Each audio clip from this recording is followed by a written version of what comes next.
I found out recently that Ryan was actually, he's just a kid. I took a look at him on a YouTube clip, and I was about to go off on a tirade because I couldn't believe, Lee, that he was saying what he was saying.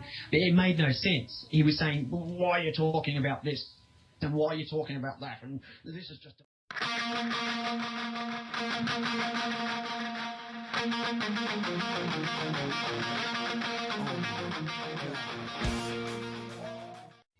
you guys have been listening, you heard as I played that Judge Judy clip why our country is going down the drain.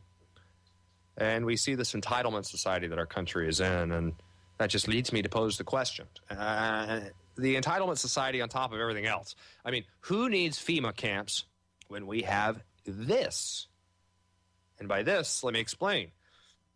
America has been conquered by the international bankers, and subsequently, America is on life support. At one time, I believe that if enough people like myself and like you, the listener, I believe that if enough of us could wake up America, we had a chance to take our country back from the bankers that have hijacked the government. Now, I'm not sure that too much damage has not been done, and that we should all be focusing on survival instead of direct confrontation with the globalists. FEMA camps, the National Defense Authorization Act, national health care, and the specter of martial law dominate the headlines in the alternative media.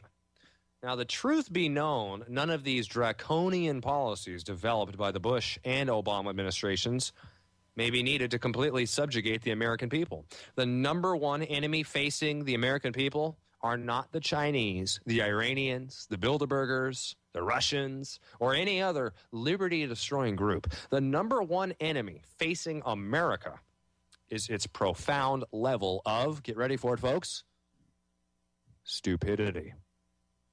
The evidence supporting a tsunami of mass, excuse me for being offensive here, the evidence supporting a tsunami of mass retardation sweeping across America is omnipresent.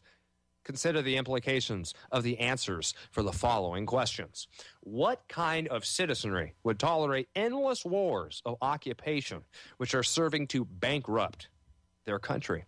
What kind of citizenry would tolerate its elected leaders to pass and implement a healthcare system based upon the British national healthcare system, which pays bonuses for euthanizing the elderly?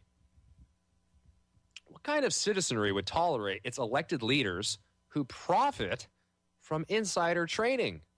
Yeah, insider trading. Remember Nancy Pelosi?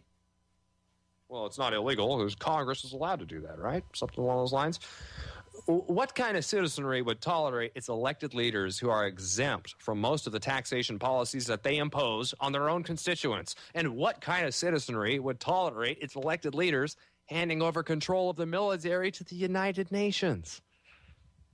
What kind of citizenry would tolerate these violations of the public trust? I'll tell you, an incredibly stupid and dumbed down population, that's who. America was once the intellectual envy of the world. At one time, we produced the best innovators on the planet. How dire is Americans' intellectual deficit? Well, America's intellectual deficit starts right at the top of the intelligence pyramid, namely its intelligence quotient, or IQ. The USA scores the lowest in national average IQ among the developed countries of the world, at a national average score of 98. The data is obtained from IQ and Global Equality by Dr. Richard Lynn, professor of psychology, University of Ulster, Northern Ireland, and Dr. Tatu Van Hanen, University of Tampere, Finland. The diminishing intellectual abilities of the country coalesce each day inside of our public schools. Or rather, inside of our public schools. Teachers frequently complain that today in America, it has become cool to be a fool. We now honor stupidity as if it is a virtue, as evidenced by, well, I'm going to play this for you right now, folks. This is a short clip of incredible intellect. This is from the Miss America 2007 pageant. Recent polls have shown a fifth of Americans can't locate the U.S. on a world map. Why do you think this is? U.S. Americans are unable to do so because some people out there in our nation don't have maps, and I believe that our education, like such as in South Africa and Iraq, everywhere like such as, and I believe that they should, our education over here in the U.S. should help the U.S. or should help South Africa and should help the Iraq and the Asian countries, so we will be able to build up our future for it. Thank you very much, South Carolina. What? I don't know if I should play that again or not, but okay. So we see that that's from Miss America 2007. That was South Carolina. I don't understand what she was trying to get at. But anyway, President Bill Clinton's mentor, Carol Quigley, professor of history at Georgetown University and author of the 1966 book Tragedy and Hope, stated that, quote, the argument that the two parties should represent opposed ideals and policies, one perhaps of the right and the other of the left, is a foolish idea acceptable only to doctrinaire and academic thinkers.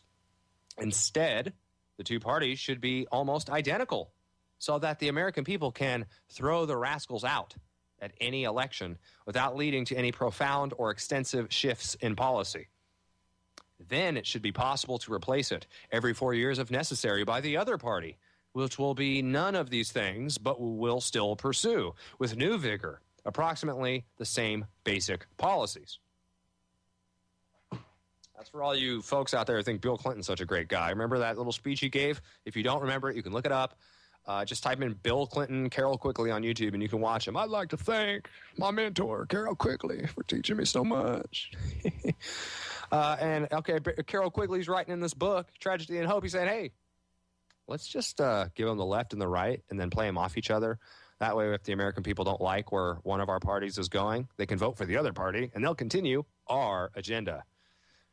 Anyways, one would have to believe that America as a whole would have to be incredibly stupid to fall for such a simple trick, right? But as you guys are painfully aware, that is exactly what has happened. The implication that Americans are too stupid to see through the lies and deception of the globalists is correct. Consider the following examples of Americans' abject stupidity. 50% of high school seniors think Sodom and Gomorrah were married. 55% of the United States population does not know that the sun is a star. 25% believe we won our independence from a country other than Great Britain. 29% could not name the vice president. 73% couldn't correctly say why we fought the Cold War. 44% were unable to define the Bill of Rights. 6% couldn't even circle Independence Day on a calendar. Oh, yes. So now, only in stupid America can a pizza get to your house faster than an ambulance.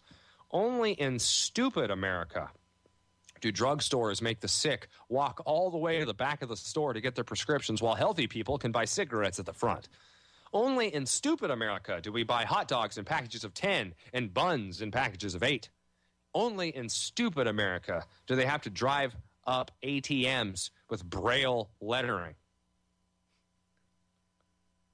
I didn't know that. They have drive up ATMs with Braille lettering. Blind people can drive? 65% of high school seniors cannot find Britain on a map. 12% of high school seniors could not find the USA on a map.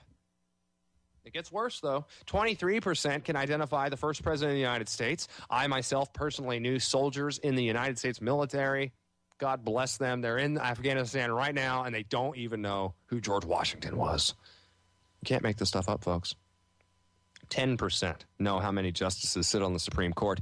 14% of Americans know who wrote the Declaration of Independence from a late poll. Came out a couple months back. And 27% can correctly identify the two houses of the U.S. Congress. 22% of Americans could name all 5 Simpson family members, compared with just 1 in 1,000 people who could name all 5 First Amendment freedoms. Please explain to me, how did we elect George W. Bush twice? How did we possibly elect Barack Hussein Obama twice? Is America worth saving from the eugenics blueprint of the globalists? Can America be saved despite the widespread ignorance which has spread across the country like an out-of-control pandemic? How did it get this bad? Is this country even worth saving?